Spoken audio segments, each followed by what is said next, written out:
Assalamu alaikum warahmatullahi wabarakatuh. Welcome to all of you. In this video, I'm going to teach you the most important phrases of English and your uses and the sentences. Let us come to all these phrases and sentences and make your English fluent.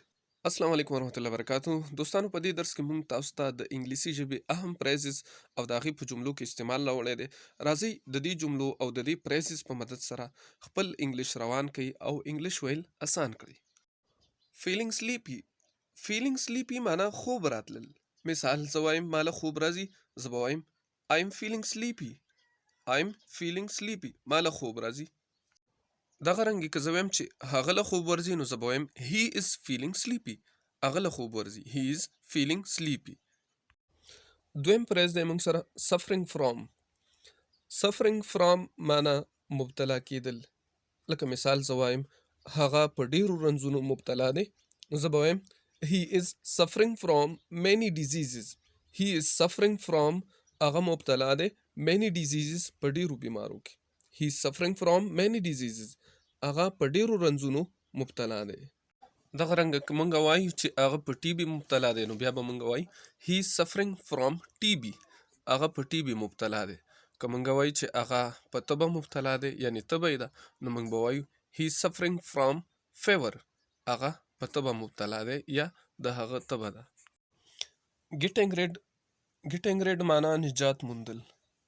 لکه مونږ وایو مونږ به له جنګ نه نجات ومومو. We shall get rid of war. We shall get rid of war. مونږ به له جنګ نه نجات ومومو. که مونږ وایو چې مونږ به له غلامۍ څخه نجات ومومو نو بیا به وایو We shall get rid of slavery. We shall get rid of slavery. slavery وایي غلامۍ ته، یعنی مونږ به له غلامۍ څخه نجات ومومو. بل دی مونږ سره very pleased. very pleased معنا ډېر خوشحاله. لکه مثال زه وایم چې تا سره میلاو شوم زه ډېر خوشحاله شوم. I'm very pleased. I'm very pleased. زه ډېر خوشحاله شوم to meet you. چې تا سره میلاو شوم یا تا سره په لیدو ډېر زیات خوشحاله شوم. دغه رنګې که مونږ وایو تا سره په خبرو ډېر خوشحاله شوم نو I'm very pleased to talk you. تا سره په خبرو اترو ډېر خوشحاله شوم. I'm very pleased to talk you. زه تا سره په خبرو اترو خوشحاله شوم. بل موږ سره fond of معنا د یو څه خواهش لرونکي او شوق لرونکي. لکه مثال مونږ وایو هغه د ښه خوراک ډېر شوقي دی نو مونږ به وایو He is very fond of good food. He is very fond of good food.